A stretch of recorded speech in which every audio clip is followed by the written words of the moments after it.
Hi friends, ఈరోజు November 26. ఈ సందర్భంగా ప్రతి పాఠశాలలోని రాజ్యాంగ దినోత్సవాన్ని ఘనంగా నిర్వహించారు. ఈ సందర్భంగా ప్రతి పాఠశాలలోని ప్రార్థనా సమయంలో రాజ్యాంగ పీఠికను చదివించారు. దానికి సంబంధించిన ప్రతిజ్ఞ కూడా చేపించారు. ఇప్పుడు ఒకసారి ప్రభుత్వ ఉన్నత పాఠశాల భద్రాచలంలో దాన్ని ఎలా చేస్తారో చూద్దాం.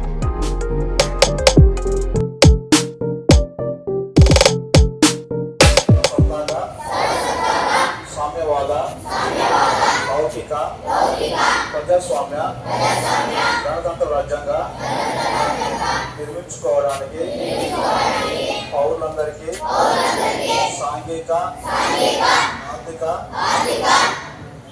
రాజకీయ న్యాయాన్ని ఆలోచన, భావ ప్రకటన, విశ్వాసం, ధర్మం, ఆరాధనల స్వాతంత్రాన్ని అంతస్తుల్లోనూ అవకాశాల్లోనూ సమానత్వాన్ని చేకూర్చడానికి వారందరిలో వ్యక్తిత్వ గౌరవాన్ని, జాతీయ సమైక్యతను సంరక్షిస్తూ సౌభాగ్యాన్ని పెంపొందించడానికి మన ఈ రాజ్యాంగ పరిషత్తులో 1949 నవంబర్ 26న నిధులు చేసుకొని శాసనంగా రూపొందించుకున్న ఈ రాజ్యాంగాన్ని మాకు మేము